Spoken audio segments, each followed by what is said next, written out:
John, what up? Darren, good to be with you again here. Here we go, man. Yeah. Round two. We've done this before. It's been a while, yeah, but it's good to be back. Yeah, but not with video. That's right. Now everybody can see our beautiful faces. We're going higher level, right? Like with this technology, and this is some next level digital stuff right here. Yeah. And your first time actually here at our church. Here at Seattle Revival Center, and actually, I've known about you guys forever, and we've been buddies for a long time. So it's fun to actually be here with you guys. But wasn't it last year you were at Port Orchard Nazarene? I was, yeah. Is that right? Yeah. Do you know Jerry and those guys? Yeah, absolutely. Yeah. So you did a church in the Seattle area last year. Yes. And you're doing a church this year in the Seattle area. Yeah. Well, I'm a Northwest guy, so it's sort of my backyard. I can always drive up and have some fun with you guys. So, are you getting any sort of feedback from the tribe? Like, John, you're selling out. Like, what are you doing? Like, hitting up churches? Well, actually, I'm a bit of a church man. People don't realize that. People don't realize John Crowder even does Sunday mornings occasionally. Really? So, yeah, absolutely. When you do Sunday mornings, where do you go? What does that look like? When I do a Sunday morning, I am always on my best behavior. I'm a lot nicer than I am on YouTube usually. Yeah. Yeah. Is it like, do you guys do mega? Like, is it like a big kind of church where where you can kind of get in and get out without people being like, oh, you mean attending churches? Yeah. I was saying, no, actually, people actually have me in to speak on Sunday mornings as well. I thought the Crowders were now like, But I do go sometimes to local churches in Portland, and we do tend to do slip in, slip out just because, I'm a bit of a celebrity in small niche markets and in the charismatic world. So absolutely. Yeah. We also have groups that we, like a kind of organic group of friends we get together with and worship a bit regularly in like in our homes and that kind of thing. But we also, we do churches and take our kids to youth group and that sort of thing. So last time we talked, you were like doing this like sabbatical thing. Like you were trying to practice rest. And yes, I think you even went to like a silent kind of monastery where you did like an oath or vow of silence. Maybe that was part of that time. I'm not sure. Yeah. I didn't quite take a vow. I'd hate to set myself up for failure in that way and then just start blabbing because I put myself under law all of a sudden. Right. But no, I've always been a big Thomas Merton fan. And when I first got into the church mystics, even that word, like, I didn't understand what are the mystics, and I realized there was this rich tradition of contemplative guys who loved the practice of the presence of God. So Merton was one of my favorites, and he's, for people who aren't familiar, Thomas Merton was this Trappist monk who a few decades ago was just very popular, and he wrote these amazing books. And so I went to his monastery in Louisville, Kentucky, and spent like 3 days of just silence, and it's amazing. Like you're hanging with the monks. They don't ask you if you're Catholic or not, so you can sneak in there and have communion with them as well. And like you're eating food, and like everybody's just eating silently. And man, everybody is just full on aware of the presence.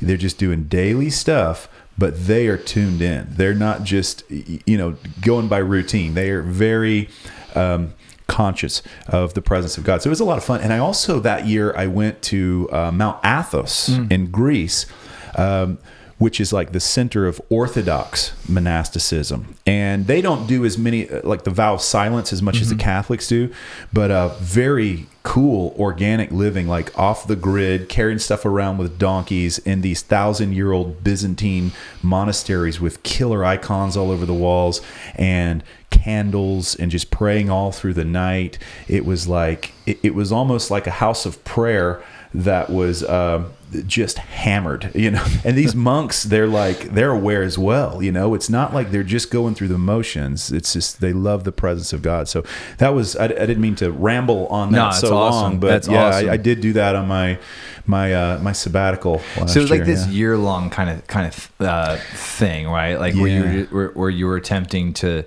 rest, and like when you look back at last year and like this year of rest, I think that's such a tricky conversation, this whole thing of rest. Like for me, like I struggle with it a lot, because I think a lot of the ways that people say like this is what rest looks like. Like if I try to practice rest the way that other people practice rest, I just feel frustrated. Yeah. So like it's always been this place of trying to discover what is my rest ethic going to look like. Just as far as like just valuing my temple and my family and that kind of stuff. Yeah. So for you, like with your work ethic, right?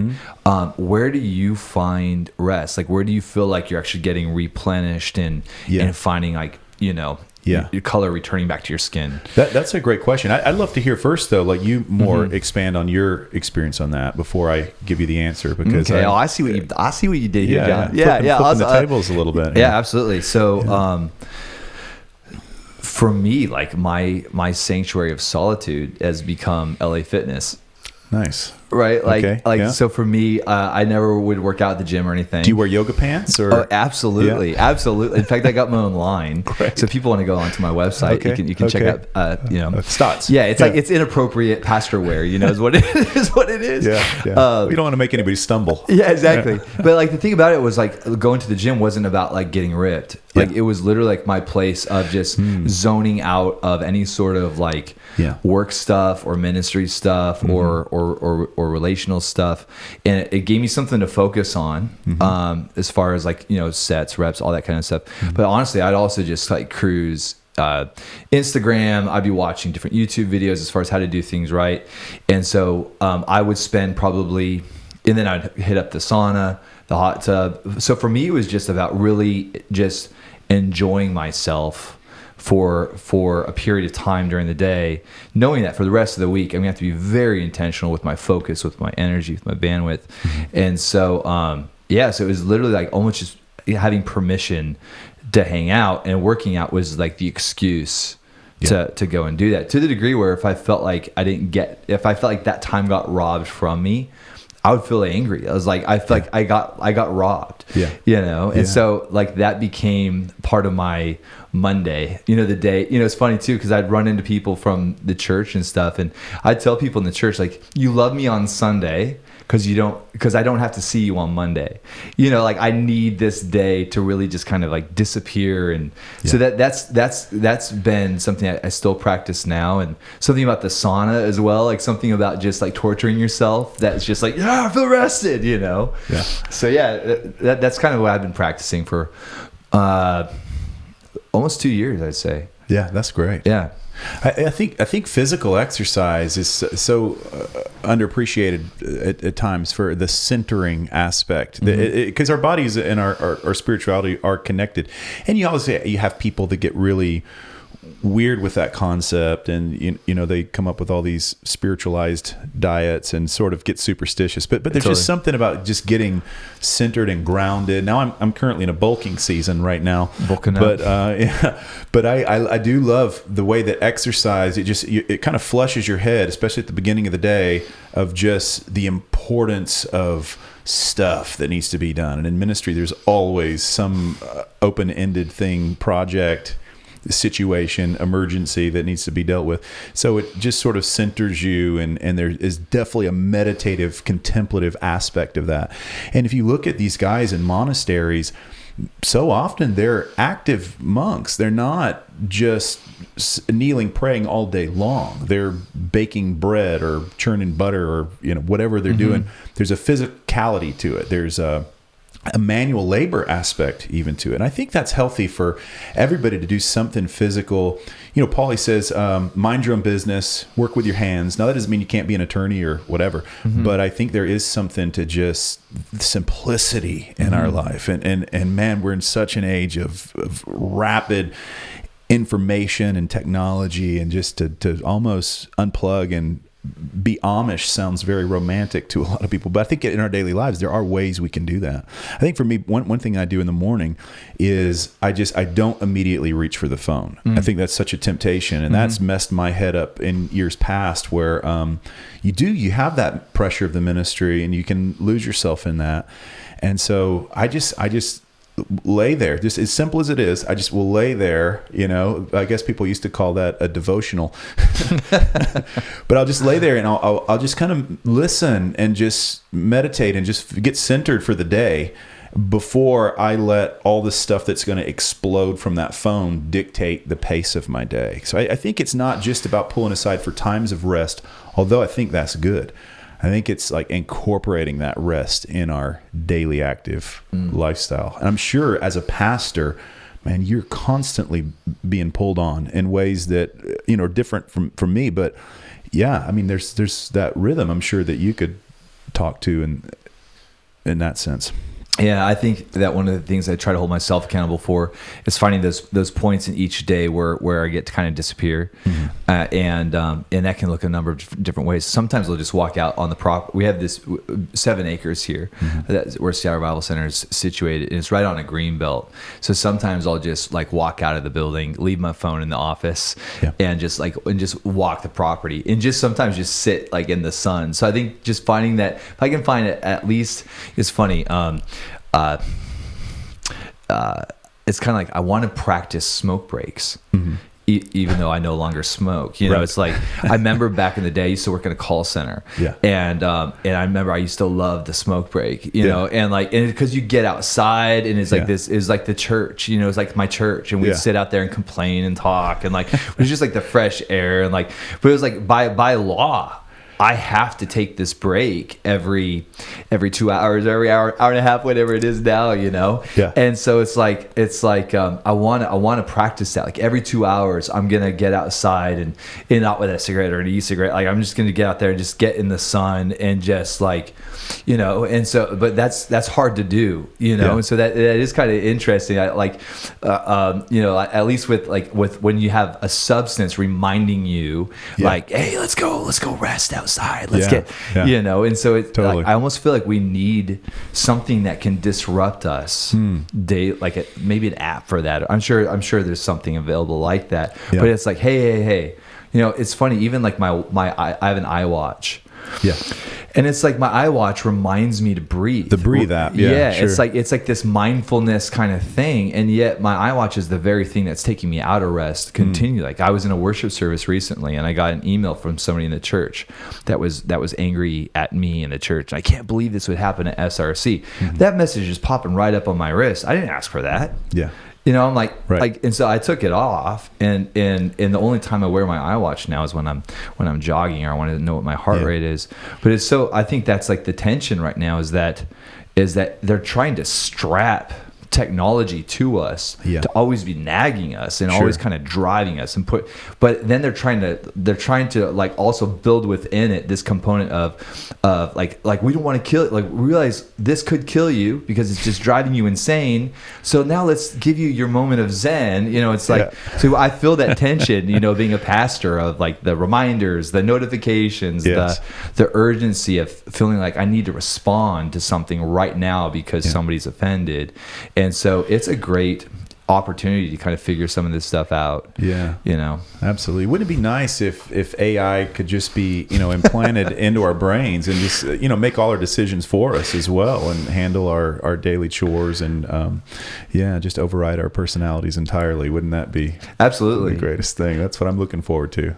I was thinking about what you're saying, because there's a form of rest that we find within our work. Yes.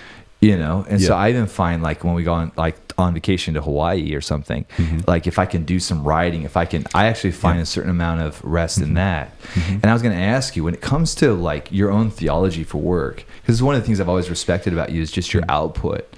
I'm wondering, is there sometimes a tension that you see in like the finished work camp? Yeah. So because there's this declaration of it is finished. And then how does that work with our theology for work, or our motivation to be actually producing on the earth? Is there a tension there, or do you feel like finished work really complements and helps build a good theology for high output, creativity on the earth? Yeah, that's a great question, and I think there can be a tension. There doesn't have to be, but I think there's a tension in us. The tension is more in us sort of wrapping our heads around this stuff, because we see there are things that need to be done, that we don't just lay on the couch and, click our fingers and life magically happens. Yeah. And I think almost like sort of segueing in from what we're talking about, the mindfulness, I think it's interesting, society, like with all of this technology, with these apps, that's the buzzword now, is mindfulness. Mm-hmm. And I think often what we see is just almost like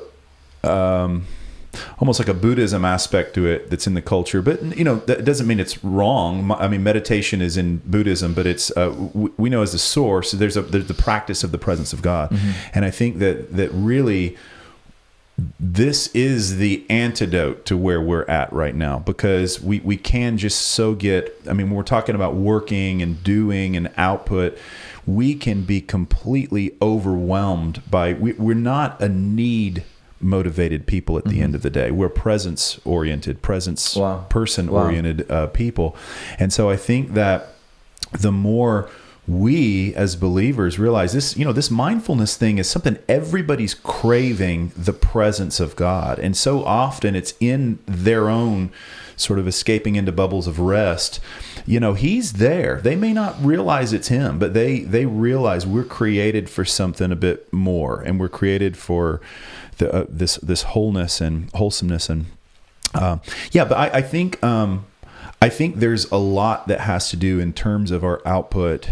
The way I see it is we need to know that there is calling. There is something. Mm-hmm. Everybody's called to different things, and sometimes we can see somebody being really proficient in some type of career or whatever, and it's easy for us to compare ourselves mm-hmm. out of insecurities and lack of identity. So I think if we can get the identity thing right in the gospel, in this finished work revelation, then we're not running around like in this frenzy, frothing at trying to do all these things just to build identity. Totally. And I think especially how much in ministry, I mean, we've both seen Absolutely. Guys, they're building these empires, but they're little boys inside, know? And it's man, if we could be centered and know who we are, we enjoy our work, and it's fun. It doesn't mean every responsibility is something you want to get out of bed for in the morning, but you can find joy in it, and you're not always living in this duty-driven mentality. Mm-hmm. So it's not that we're slackers and like, well, I don't feel like it today, so I'm not gonna bathe. But there's still like there's joy. There's bliss in the midst of it. So yeah, I think there's something too, and I'd like to hear your thoughts on this, on what co-laboring really means. Talk to me about co-laboring, Darren. Yeah. About like basically partnering with the Lord and what he wants to accomplish. How do you see that? Is that how you would? Yes. Yeah. How do you see that? Yeah. I've got my thoughts. I'd like to hear your thoughts. Yeah. I'm just thinking about what you're talking about regarding calling. Yeah. Right. Yeah. And sometimes I don't know if we know really how to articulate what our call is. I think a lot of times people look at me and they're like, "Well, you're called to be a pastor." Mm-hmm. And I'm like, "Nah, I don't think so." Mm-hmm. Like I think that's the I've been honored with this title of being called a shepherd. This place of taking care of a group of people within the context here at Sierra Revival Center. So like, what does it look like to love God and then to love people and watch as that love transforms lives, Mm-hmm. And so that's something that I get to do, this wonderful opportunity. But I feel like when it comes to calling, I don't know if I'm able to really articulate that, mm-hmm. because I feel like there's so much in me that resonates with different things. I can watch a stand-up comedian, and there's just something in me that just starts to light up, where I feel like, man, I know, like there's something in me that wants, I went and actually tried it at an open mic night last year, mm-hmm. with my buddy, because there was something, I was just curious, and I feel like that there's something there that has to do with my call, but I can't really articulate what it is. There's something about music. I don't really lead worship anymore, but there's something about playing music, creating music, producing music, where like I just watched a documentary about Rick Rubin the other day, and as I was watching it, I was like, I just know that there's something there, and I'm sure the same thing would be true of you when you're engaging with different art and different things, where things that just light you up, it's a part of it's a part of who you are and what God has called you to do. So when I think of co-laboring with the Lord, I feel like the invitation for me is not to be put into this pastor box as far as this is what a pastor does, this is what a pastor looks like.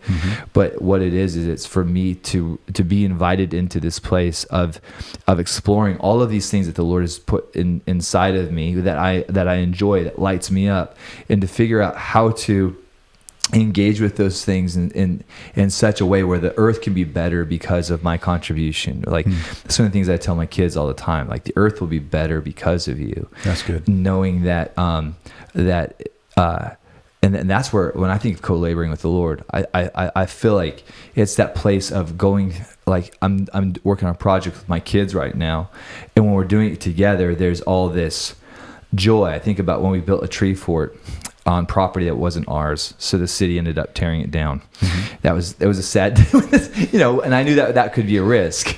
We were like building this tree fort in a green belt, right? Like but it was no regrets, right? Like we co-labored, me and my kids, to build this epic fort.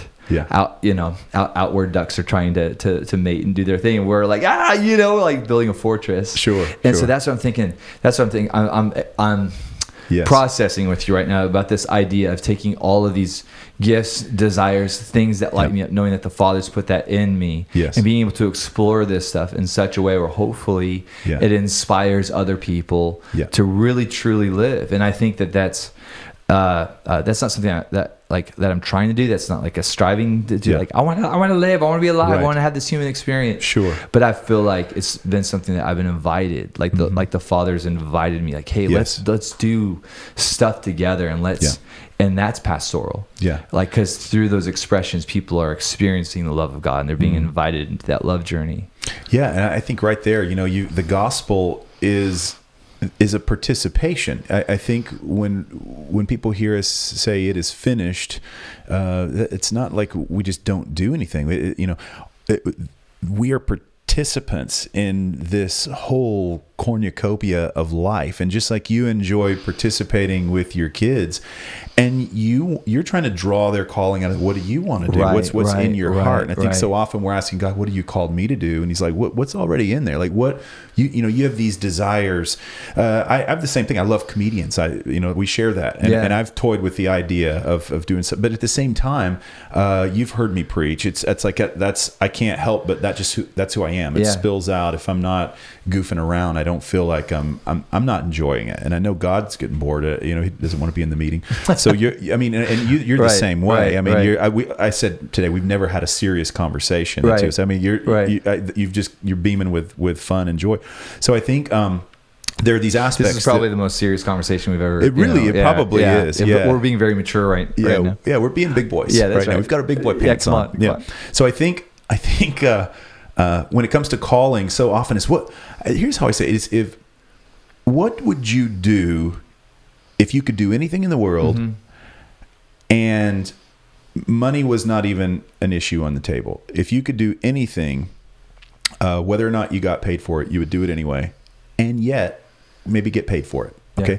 Now it doesn't mean, I'd play Xbox all day long, but maybe there's something even in that what games are you, if you're doing first person shooter games, you shouldn't go shoot anybody, but there's still maybe something within there that, I was actually a worship leader myself. Were you really? You would never want to hear it. Come on. I'm not as good as my cousin David. And so we were, on guitar or like solo, like with a mic, like come on people. I was more like a freestyle rapper is what I was. Yeah. New metal worship. No, I played bass guitar actually, really? But I haven't touched it in 15 years. And you would lead worship from the bass? I would lead worship from the bass. Yeah. I could play around with other things. I'm old school That's renewal awesome. guy. That's so incredible. I was like Kevin Prosh days. It's like days. Sting. Didn't Sting He did, he did. But I was into, Kevin Prosh would have all these crazy instruments. Remember that? Absolutely. And so I bought the hammered dulcimers, and I was a hippie. I could grow hair back then. I had a Kevin Prosh do, and blowing your conch shell and all that. I was a flaming charismatic at one point. I mean, I probably should not broadcast this, but believe it or not, John Crowder sewed his own prayer banners at one point with fabric from Michael's and a bag to carry my my banners in. Now, were these banners to sell, like on a product table, or were these banners that you would integrate as you? I had no led product worship? table. Okay, back when you make stuff just to enjoy it in the service. Yeah, I'm wondering if we should broadcast this. I'm having some doubts now. Yes, I've been through the whole gamut. Okay, that's so awesome. So I enjoyed worship and I enjoyed music, but I wasn't that great. Now I was actually pretty good at bass, but I couldn't hold a tune. Yeah. And so I would sit and I was trying to write music because I just wanted to write. I had this desire to like create. Yeah. And so I'm sitting one day in a coffee shop and I'm just trying to write, and I got frustrated with trying to write music, and all of a sudden this poetry started coming out. Now you don't think of Crowder as the poet, but like but at the time, man, I was just this creativity just pouring out of me, and I'm writing, and then I just realized, man, I love writing. And so, that sort of morphed over the years, and I realized the Lord, there's a book in me. Mm-hmm. And then out of that, I never realized that I'd end up writing like 7 books. So I think I had this desire, this calling within me that I was, and for a season, it was music, but I think it was more trying to find its outlet in a sense that it maybe changed and shifted a little bit. So maybe you like Xbox, you're sitting there playing Xbox all day. It doesn't mean that's bad in itself, but maybe you've got a calling. There's something in there that, once it finds its outlet, there's a desire in you for something, and it's sort of discovering what's already in there, what the Lord's put in there. For somebody, it may be working on motorcycles or being a baker. I think we have this idea that a calling from God, if you're not a preacher or a worship leader, then it's not kingdom. That's right. And kingdom is, if you're a manufacturer, you're a fisherman, you're a policeman, you're a firefighter, that's kingdom, man. The kingdoms of this world have become, we're all participating in this. And it's not that one is better than another. And I think that's really critical for people to know, because I think sometimes they don't feel like it's spiritual, the thing that they want to do. Mm-hmm. Okay. And so it doesn't mean every desire we have is from the Lord, but that general, man, if I could just be in this. And I think with co-laboring, Paul said it's Christ so mightily works, his Spirit so mightily works within me, and it's him operating through us. It's still, we're participating, but we're empowered, we're driven by desire, and I think just so often we don't give him the credit for something because we just thought it was in our heart, something we wanted to do, but the two are synergizing very often. Yeah, that's amazing. Yeah, really good. Yeah. I want to ask you about kind of switching gears. We hit on this last time when we did a podcast before, and I wanted to hit on kind of this whole thing of the doctrine of salvation, and what I've been thinking on just throughout even this weekend, this whole place of, okay, so when were you saved? 2,000 years ago, when Jesus died on the cross and resurrected and ascended and all of that, and this moment of conversion, this conversation of conversion, that moment of kind of awakening to the reality of what Christ has done. Yeah. And I'm trying to think back on my own story of real surrender, to the Lord. And one of the things I'm thinking on as you're talking of is like, we're included, right? Humanity was included on the cross and in the grave, and there needs to be the proclamation of this good news. Mm-hmm. But how do we? So what I'm wondering for you, John, is like when you're doing stuff in third world countries, or you're just like ministering to people out in the streets of Portland, or whatever this looks like, that moment when there's this discovery to this truth, and kind of the old school way of like the sinner's prayer of believe in your heart, confess with your mouth, and would you pray with me? What we're talking about this weekend is, at that moment isn't the moment of your salvation, but at that point there is this kind of this declaration where you're kind of coming into agreement with this revelation, and as I'm just kind of talking here, like I feel like when it comes to weight loss, which is probably one of those things that every year, January 1st, this is the year I'm going to lose all this weight. Then you get into February, March, and like, it was a great idea. Yeah. I think what really kind of like makes that successful is when we're able to really make some sort of commitment, where there's some sort of accountability and some sort of reminder of what So the question, John, is just like, in light of what Jesus has already done. Yeah. What do you think is like a good, just kind of best practice as far as being salt, being light, but also being perhaps that catalyzing agent whereby somebody can truly make that commitment. Because there can be kind of a, I realize it's not our commitment that saves us. Sure. And yet that it is a commitment that where we really begin to contrast that new reality. So would you mind just kind of speaking into that? And it's just been something I've been thinking through as far as finished work, but that and that salvation moment, but also kind of like what our role is as far as being salt and light and walking people through this process. Yeah, that's a great question. And I think it is so important that we hammer out that T.F. Torrance, great theologian, he said, if one link in the chain of salvation is left up to me, then the entire chain is as weak as its weakest link. So I think we have to come at it really solid that our decision doesn't save us. It's we didn't invite him into our lives. He's brought us into his life. So we start from a place of union without even realizing it. John 14:20, he says, "In that day you will realize I am in the Father, and you are in me, and I'm in you." So a lot of times what we call getting saved is our realization of our union. But we don't always have a theology for that. And sort of what we get handed in the evangelical world is that's the moment Jesus jumped inside of you, or that's the moment. And it becomes like this transactional thing that we played a part in. But in breaking that down and bringing it back to the reality that it's thanks to Christ and him crucified that he is the bedrock of salvation. What he did, he's the savior of the world. If I lift it up, I'll draw all to myself. In saying that, it doesn't mean that we don't make a decision. It doesn't mean that we aren't called to repentance or to faith. It's just that we're putting those things in their proper place as byproducts of reality, as he has declared it.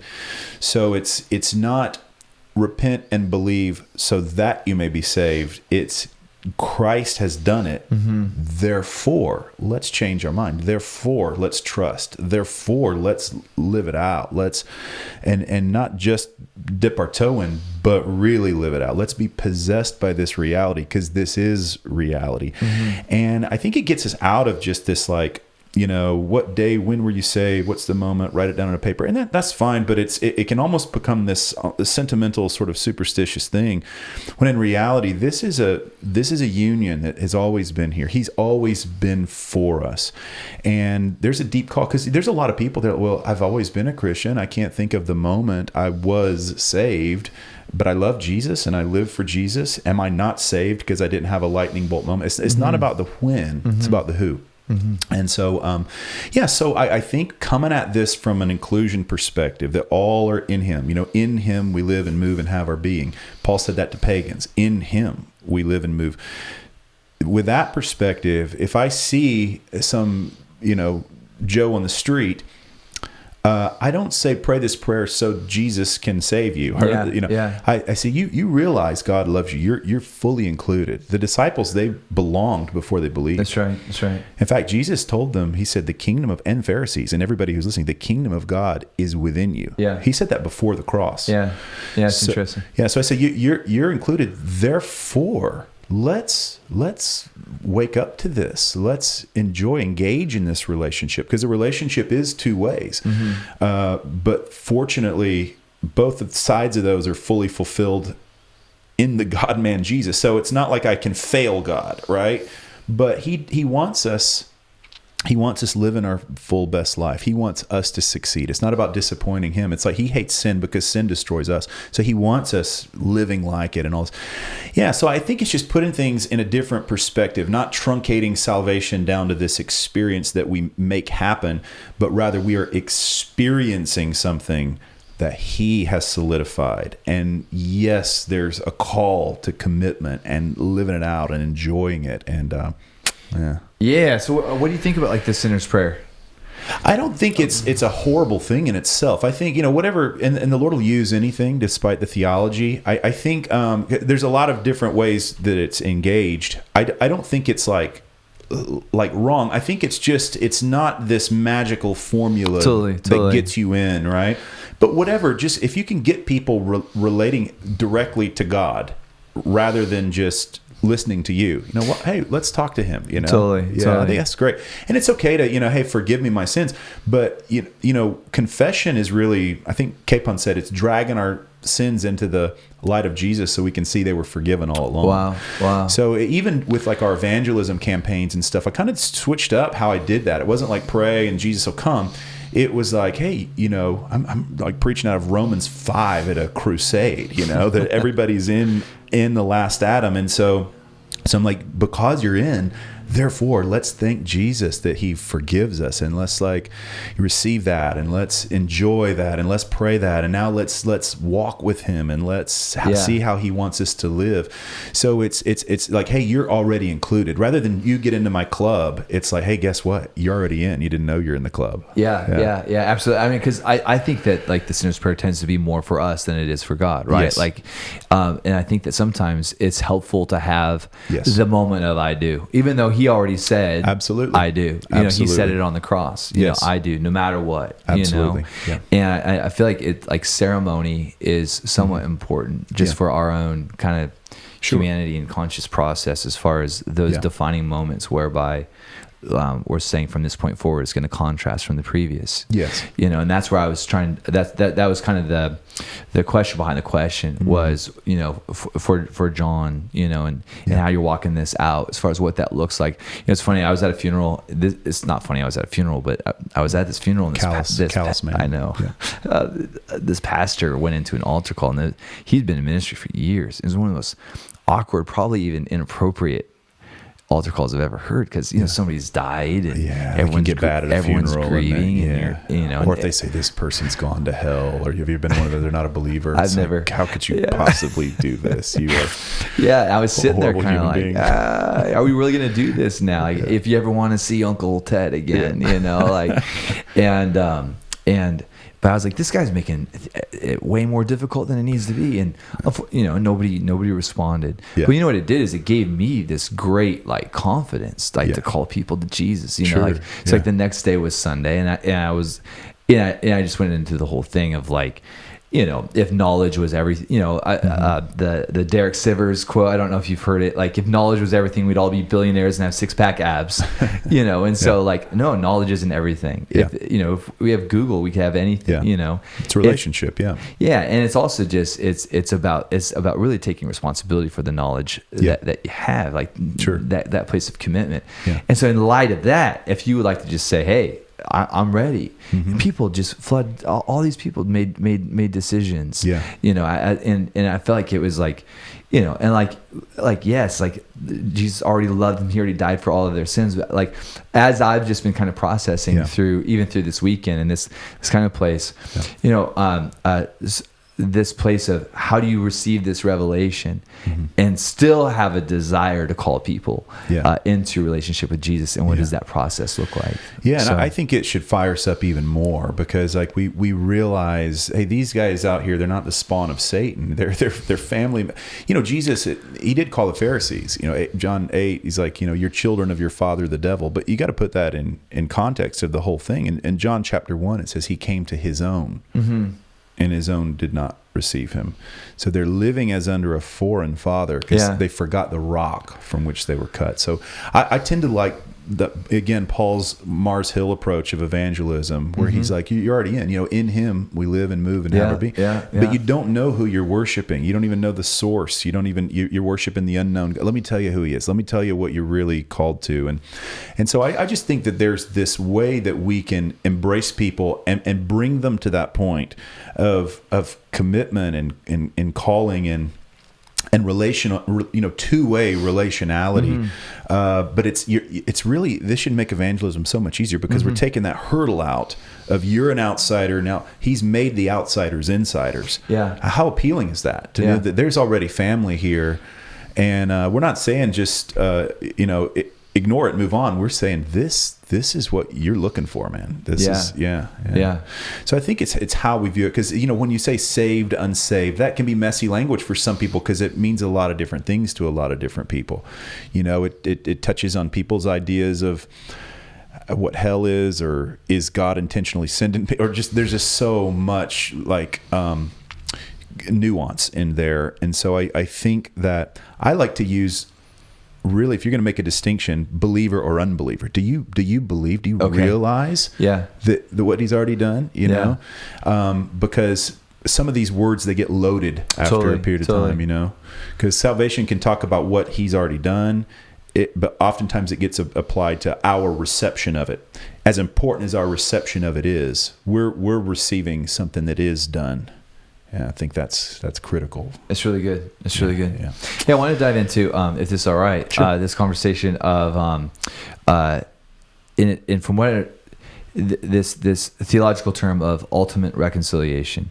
And what's interesting is that I've never actually heard anybody that believed in ultimate reconciliation even use that term. It tends to be a term only used by the critics of other ministers or other ministries. And so I've yet to be in a meeting or watch something on YouTube where it's like, I am an ultimate reconciliationist, you know. Now hear me roar. No.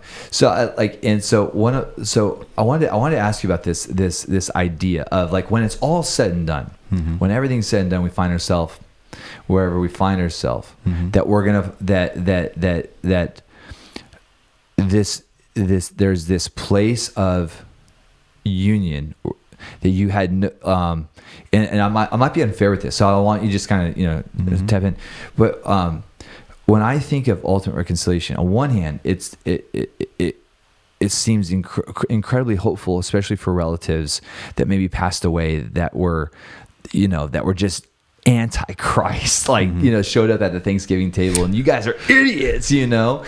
It would fill me with hope for, for someone in the family. On the other hand, I also wrestle with this idea of like forced union, and this picture of like, Andrea, at the end of the day, even if you chose to walk away from me, you will be with me forever. It would make me out to be kind of this creepy husband where no matter what you choose, like you will be in union with me for eternity. And so is there a difference between ultimate reconciliation and inclusion and some of the things that you've been diving into as far as this is what's been done for all of humanity? And does that mean at the end of the day that no matter what you choose, you will be in the family? Yeah, great question. So personally, I don't believe in an ultimate future reconciliation. I believe it already happened 2,000 years ago. One died for all died.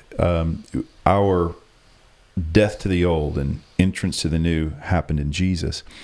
However, like you said, it's if it's a forced relationship, it's not a forced relationship. We're free to reject.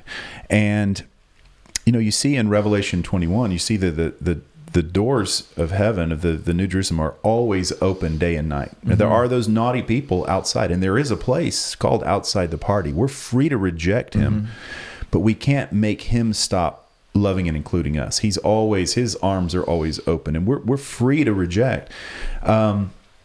But what do you see in that passage in Revelation 21? The Spirit and the bride say, come. And who are they talking to? Come drink freely of the waters of life. They're talking to those, the only other people in that passage are those outside the gates.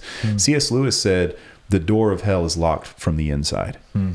And so he's not forcing that relationality, and yet he's already bound himself to us in an irreversible way, that he's not giving up on us. You never see a point at which the good shepherd stopped seeking the lost sheep. And although it's evangelical suicide to even mention this, what do you do with verses like where Peter talks about Christ preaching to these souls in prison? I mean, what do you do with stuff like that? Now, I'm not saying I have it all figured out. I'm just saying that maybe there's a little more to this than what we've been handed here in the Western world. And I lean more towards the Orthodox perspective. And they say, and have said this, millions of believers all the way back for thousands of years have believed that heaven and hell are more like our human language to describe what it's like in the presence of God. You're going to love it or you're going to hate it, but you can't escape it. I mean, where can we go outside of a God who's everywhere? Wow. And so it's an interesting perspective. But where I sit in terms of reconciliation, I do believe that there is enough scriptural case for hope. I think God has this hope, but he's not forcing himself in that sense, because if there's not a willing yes on our side, is it really a relationship? And I think you can jump to this dogmatic universalism. Everybody's going to get in, and it becomes this logical, forced thing that's just not. It's not really relational. Mm-hmm. And so I think that you can make a strong scriptural case for hell, and in the sense of even the traditional, what we call traditional, it's not really old, but the American version. But you could also make a strong scriptural case for everybody, coming into salvation. I see it more as there's a hope, and it's okay to live with this tension. Mm-hmm. But we don't have to have this dogmatic assertion that I know how it's all going to happen, because, man, we just haven't been there. And we could say I had a visitation and, 90 minutes in hell and have a Hollywood movie about it or whatever. But in reality, like we see that God has a hope for the salvation of all men, it says. And so I think if he has this hope, then it's not just allowed. I think this is a commanded hope for us. Yeah. The hope for all of humanity. I mean, if we want people to fry in their own fat forever, guess where we're probably going, right? So that's, for me, I don't see a future reconciliation as this weird dogmatic universalist thing, but I think there's a hope. And I think it's okay and good and healthy to have that hope for all of humanity. And we'll see. At the end of the day, we're going to see. But it's not going to be a forced thing. It's going to be, we're going to want to be part. And time will be the tell. Yeah. Hey, if it's okay to kind of go a little deeper with this. So we're studying Colossians right now, and we're just in the first chapter. And it talks about the centrality of Christ, and it says some pretty big things there in Colossians 1, and it talks about not just humanity, but it refers to all things. Yeah. And it refers to all things in the cosmos and on the earth. Yes. And it talks about him reconciling all things. And so my question, John, is what do you think about this idea of even heavenly bodies being reconciled? Even the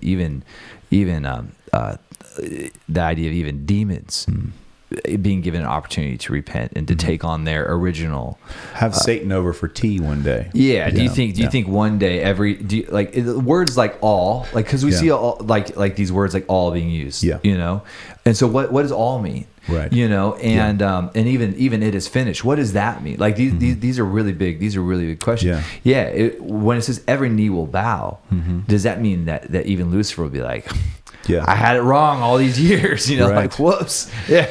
Yeah, I mean, well, you definitely have, man, there in Colossians, you've got this massive cosmic scope to the gospel for sure. And I think if you look at the church fathers and some of the earlier patriarchs, I mean, you had guys like Origen who did seem to tend to believe this, that even demons or whatever could ultimately be reconciled. Wow, he believed that, huh? Yeah, and then you have others that would strongly disagree with him. So I think there's multiple trains of thought in there. I don't personally. It's not like a real critical thing to me. I wouldn't. Because I think some of this may be a little beyond our metaphysical pay grade. Because what actually makes up a spirit? Like we picture Satan like a personality with horns, and I'm not saying he isn't real, but like it may not be like a necessity for reconciliation in the way we think of it. I think we sort of anthropomorphize Satan and put him into like our, but who knows? I don't know. It's all I know is everything is gonna be set right. We are going to be happy with the end result. And I don't think that means sitting over and like roasting our relatives like s'mores over the fires of hell or whatever. But I do think that like we're gonna be happy with how this thing ends on a good note. And and it's okay to have hope for that. I don't think anybody, is gonna be crying if Satan doesn't make it in, and then if somehow he is more of a personality that did make it in. Well, that may be entertaining as well. Who knows? He seems to throw good parties in some cities, I guess. I don't know. But I don't know. It's a good question. I think it's an interesting question. I try to hesitate from being dogmatic on something like that. Sure. But at the same time, realizing the scope of the restoration of all things really is all things. So it kind of messes with the mind a bit, and also I think that there's also probably it stirs stuff up in the church, especially within some of the more mystic circles, where there's reports of people even converting demons, and And then even the idea of in the same way that people will go to heaven in the spirit and engage in things in heaven, even the idea of being able to go to hell and to set the captives free and those kinds of things. So I've liberty to the captive, and taking like Isaiah 61 and applying that into different kinds of realms, and that we as sons of God, that we should be engaging in those greater things, right now. So I think that like, if we can really say like here's what our response, and I think that's actually part of the question is, what is our responsibility as sons of God here and now, right? And then what stuff do we need to just kind of trust the Lord with? I think so, because I think especially when we start getting into like visionary experiences, it can be quite subjective, and it's like, man, I mean, I could, if that was a thing that I needed to imagine myself in hell and getting people out, then and if I thought, like, especially if I thought God was intentionally sending them there or whatever, like it wasn't